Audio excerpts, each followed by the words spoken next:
Hello and welcome into the 2022 season here on Six Rotations. A little Six Rotations special, and in the first ever year of the Big Ten Media Days, why not have something for the first time? A bit of a coaches roundtable here on the show. I'm joined by Kelly Sheffield, newcomer Leah Johnson with Michigan State, Flynn, Oldenburg, and Dave Shondell.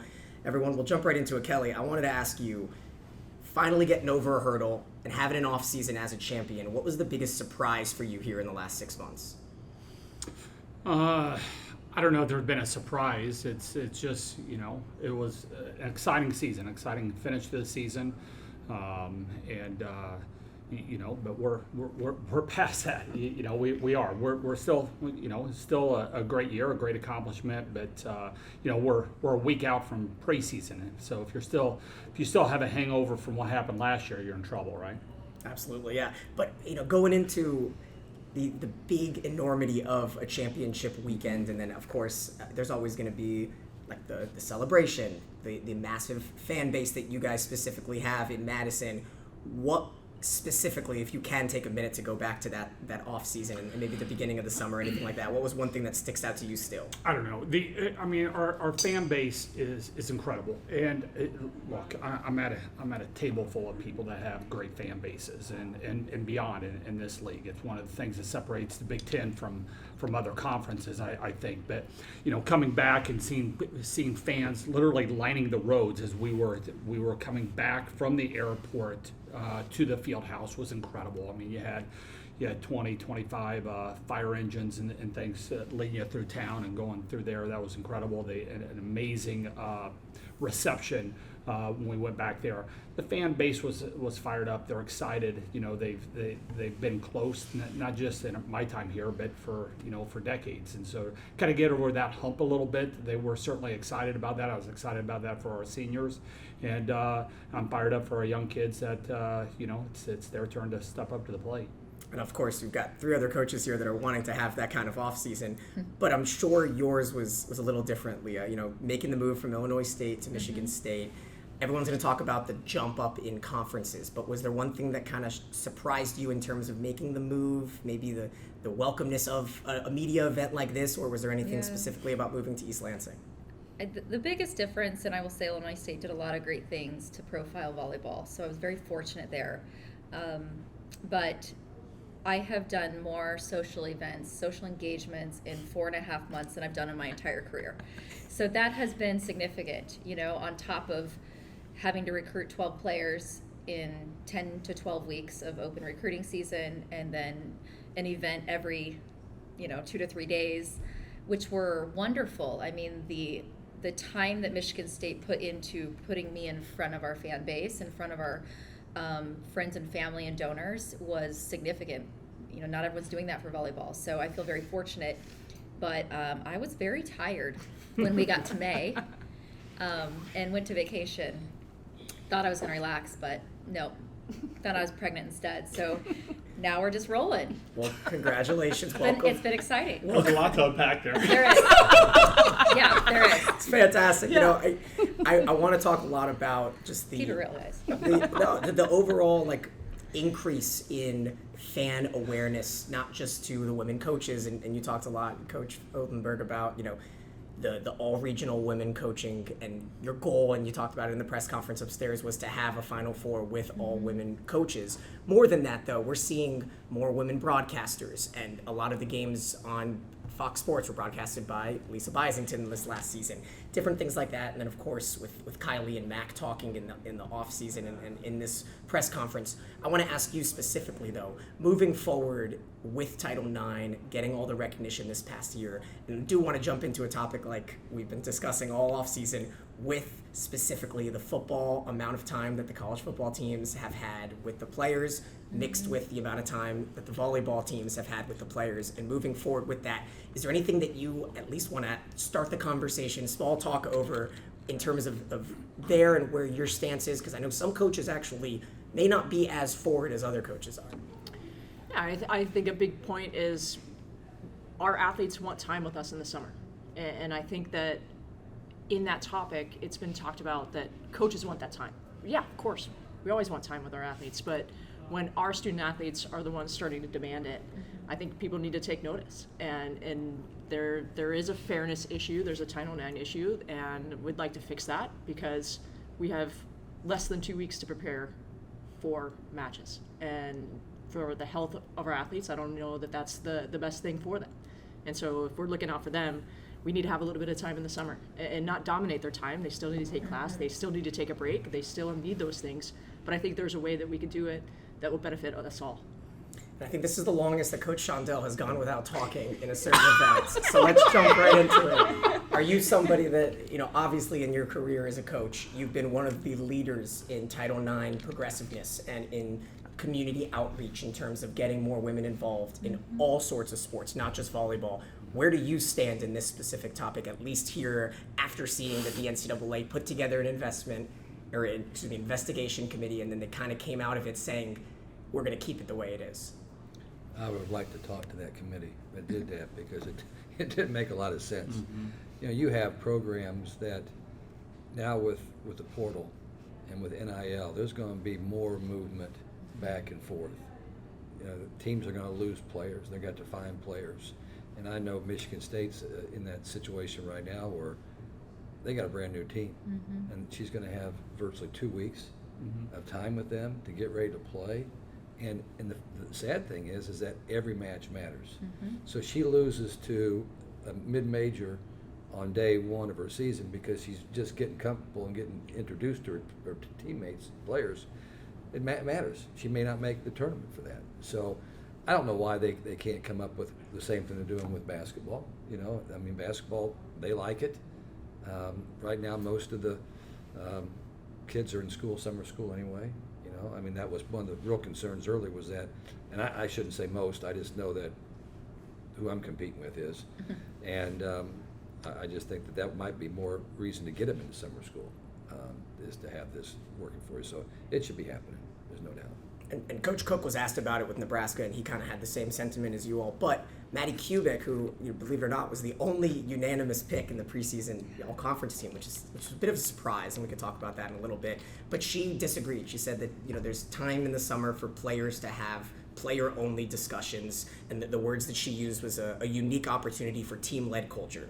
Is there anyone that has kind of spoken out on the Wisconsin team that kind of feels that way, or does everyone want to spend more time learning and getting right back into the practice? Well, not going to challenge Maddie. She's had one hell of a career, and it's I met with our captains last week maybe and asked them about this, and they were pretty passionate. And to tell you the truth, that's been the case with our leaders since I've been there. This has been a topic of discussion that we have had as a group. I'm not going to go and push and yell for something and then turn around and my team isn't for that. That would be a little bit silly. So usually I'm asking our players, and I think some of it that they're upset about a little bit is you see some of these other teams that are able to bring in speakers, and they're able to go over to the coach's house and hang out. Meals are different for those teams during the summer than ours. So it goes beyond just the training. It's can they do some things together? Absolutely. But you kind of look at it.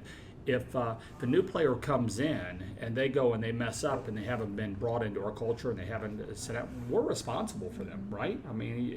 Fortunately in our sport, I don't think you see a whole lot of knuckleheads out there. But the coaches, when they come in, we're held accountable for what our kids are doing. Well, it makes it a little bit tougher when we're held accountable to somebody new coming in and we can't sit down there and have meetings with them. I appreciate Maddie's thoughts on that. I do think these kids need a break. They need a major break, especially after what we've gone through with COVID and all those matches played in 1 year. But not every university or volleyball program has a setup that Nebraska has, where they've got enough people surrounding their program where their summer might look different than it might look at Nebraska Omaha. Okay, and I'm just telling you that they got a lot of support staff there that can help function those people during the summer that a lot of people don't have.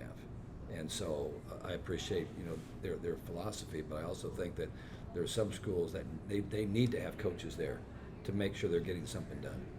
That that specifically, and if anyone wants to jump in, go ahead. I find it interesting because I was asked this in another interview, and I actually brought up that I think one thing we do in our sport, and I think growing up through women's athletics and then seeing my brother, or my friends, everything I did was very boxed.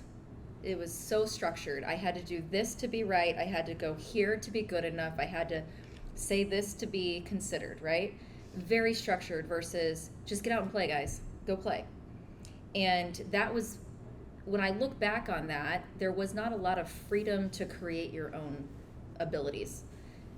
So even in clubs, it's becoming more and more about what club you're at to get recruited versus what club allows you the space to grow at your own pace or your own creativity or find yourself or what position you may want to explore. So I've been, and this is all 3 stops, and I know you used the reference to a mid-major. I've been at a low major, a mid-major, and now here. And I think that was one of the competitive advantages my programs have had, is that in the summer, there was such a strong commitment and player-led, and there was so much more creativity happening than when I was in their space. But it was all, stemming from a culture I had been able to help build alongside them when we were together. So right now I have none of that, and they're still trying to do it, and they're doing it admirably, but we're nowhere near where we need to be. So I do support it. I'm 100% in with contact, but I don't want to continue to force be perfect, do this to be good enough, be right, because I'm not the only one that knows that. Plenty of our athletes have the capacity to figure that out if we give them the space and the time. And that's what I think the summer sometimes detracts from that if we were to overstructure. So just kind of the counter, but that's been the thing I think have separated us at times.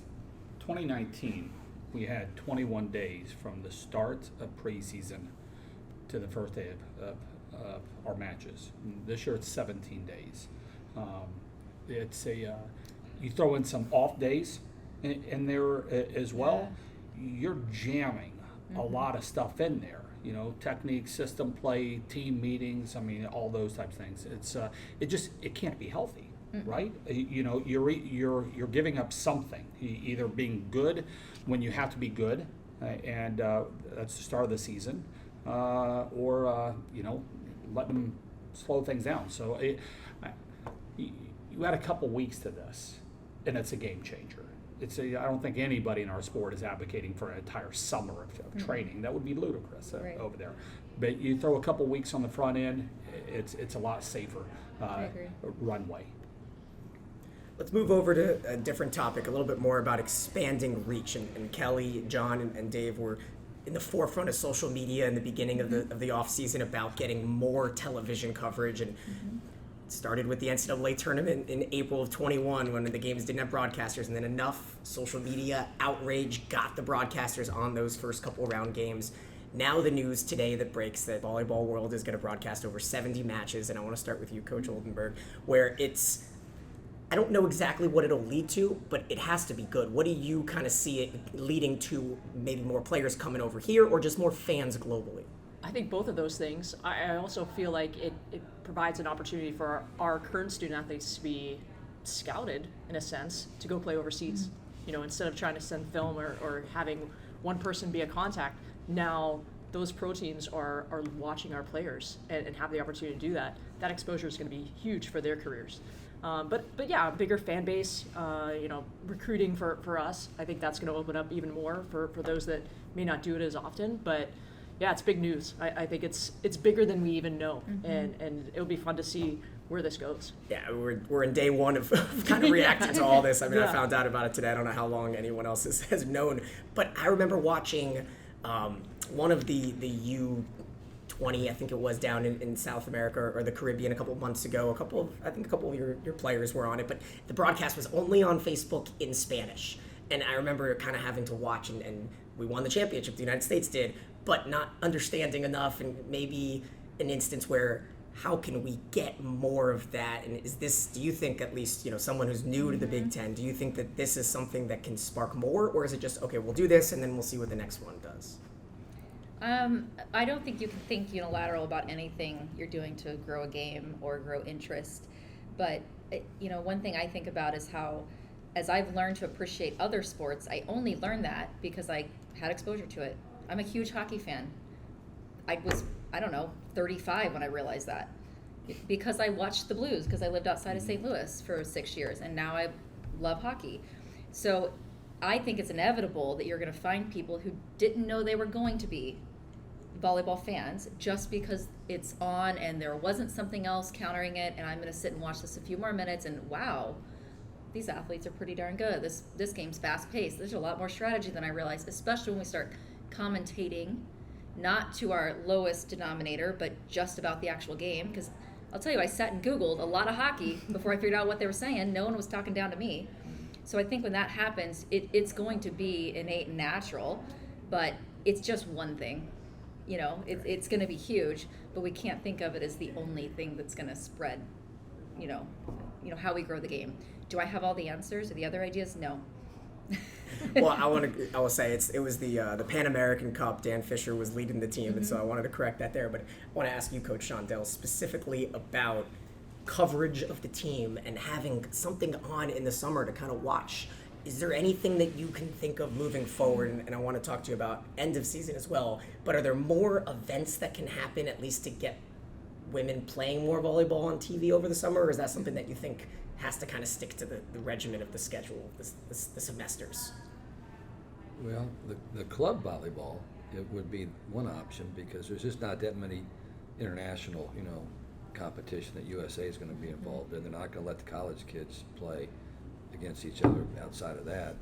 I don't know, Chef, you might know more about that than I, but there's some really good club volleyball, youth volleyball that could be put on there. And I know that Jen had to watch a lot of it on Baller TV because she couldn't get down to the nationals. And if you get the right right cameras and the right people broadcasting, it can be a lot of fun. But I don't know. I don't know that that's an issue.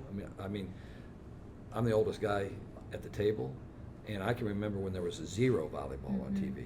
I mean, the NCAA Final Four might have been on when I was about 30 years old.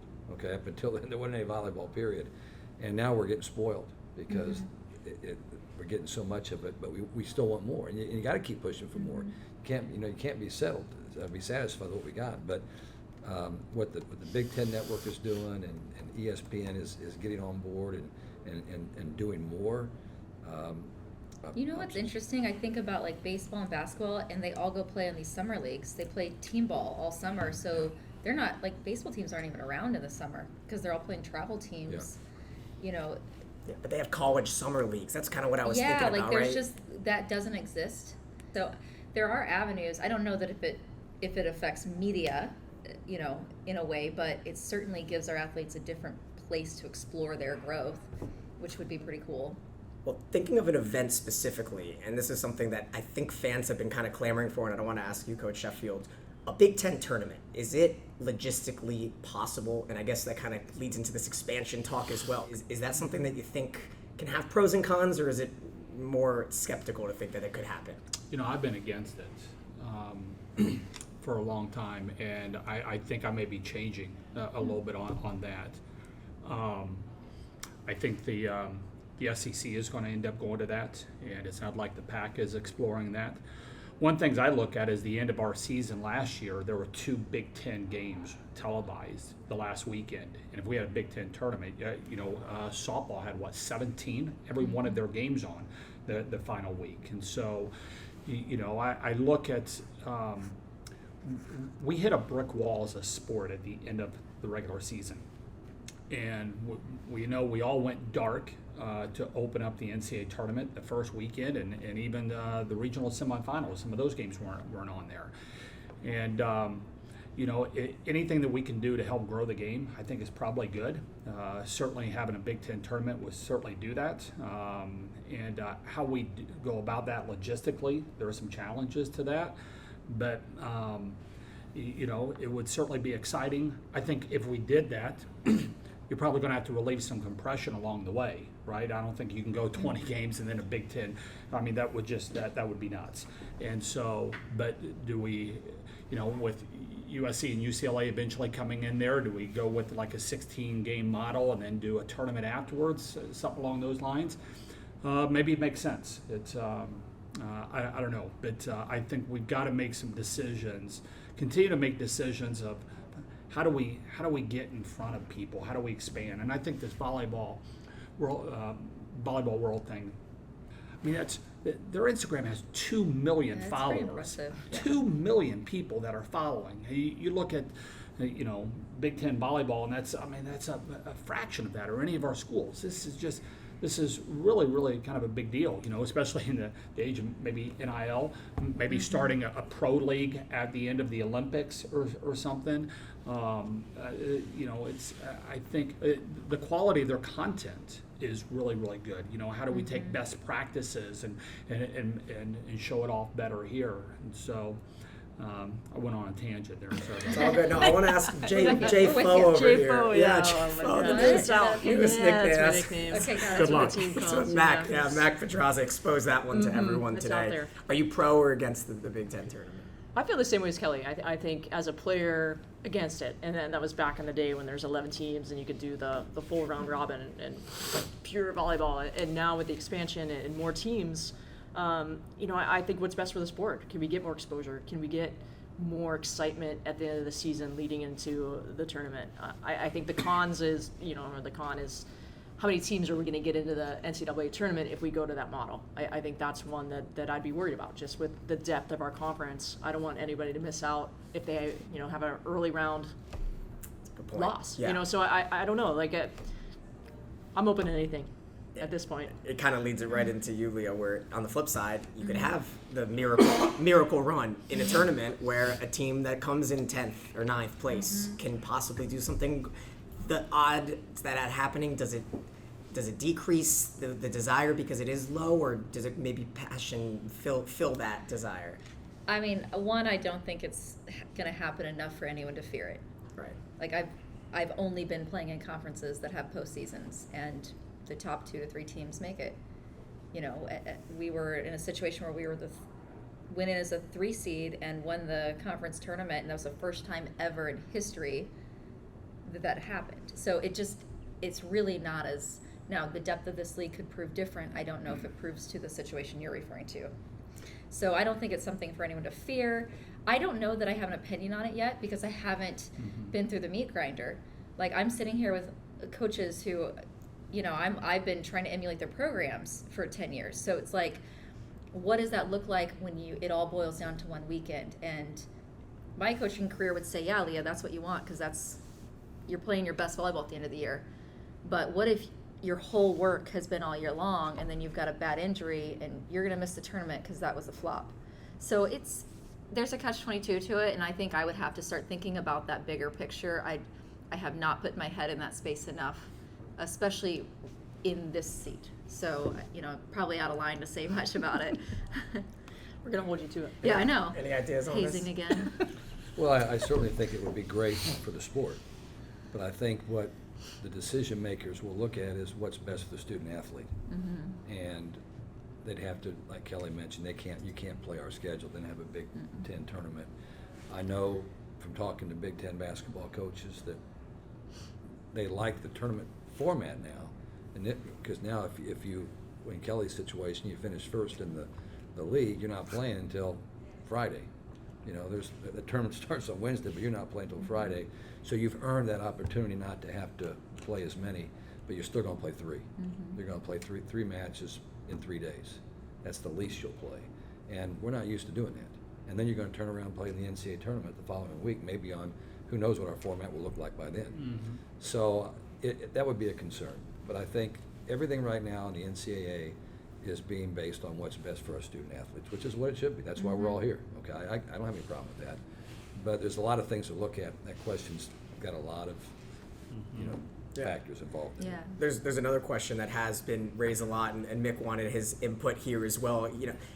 I wanted to open this one up. I'm not going to direct this. Whoever feels strongly about this, in growing the sport, there is one thing that college volleyball doesn't have that college baseball has, that college softball now has, and all these different other sports do, and that's fantasy sports and gambling. and you feel like as this sport grows, and it's something that I have talked to different people with NCAA and ESPN, and even getting a bracket challenge at the bare minimum feels like you have to get there. And gambling is a word that's always been very tenuous, but we're getting into like watching games where the spread is on the TV and the money lines are being displayed and all of that. So who has the strongest opinion here? Whoever wants to jump in about gambling, and or maybe just fantasy, just getting like a registered fantasy league for Big Ten or just college volleyball. Is that something that you guys have thought about? Well, I wonder if this volley world changes the game with that. Just the exposure and the amount of gambling that happens in an international game. Does that trickle down to us now? Other than that, I don't know anything about gambling. I don't do that. I'm David. like to keep my money in my pocket. Yeah, But My husband would be fired up to host some it gets the average. prop bets around every game I play in. I mean, that's his cup of tea. But me, no thanks. It just gets the average sports fan watching on a Thursday night between Northwestern and Michigan State, who may be a Wisconsin fan, but may have Temi Thomas Ilar on their team or something like that. Yes to all that. We had a conversation in Indianapolis, a group of coaches with the lead programmer of ESPN. Apparently, it's the first time that volleyball's been face to face with him, and that was one of the things we talked about. Is a bracket challenge of getting that in front of people, but I think another key of this is seeding. We've seeded half the bracket, which I think is also a big deal, because now you get a bracket challenge, and now people are sitting there thinking, all right, who's the favorite, who's the underdog? Now you're kind of pulling for that a little bit. But the bracket challenge, you get that, now all of a sudden people are engaged not just for certain matches, they're interested in all of them. And apparently there was a little bit of gambling allowed. Apparently Vegas had a line for the Final Four, which I didn't know about it, but I saw a ticket from somebody. And but yeah, you branch that out. Again, what is it? It's interest. I mean, there's problems that come along with it, but what we're trying to do is we're trying to become a mainstream sport and get more people following, and I think that starts leading to that, right? Absolutely. Any other thoughts before we wrap things up? Well, I just think they got to come up with a plan on how you're going to gamble on volleyball. It's a little bit more difficult than some other sports on how to set a line and things like that. But I think all those things, I'm with Chef and everybody else. I think that if you want to continue to build the sport, that's the way the world is right now, and you got to step out and try some of those things. Well, I know you guys have had a really long day, so I really appreciate you sitting down with me here at the end of it.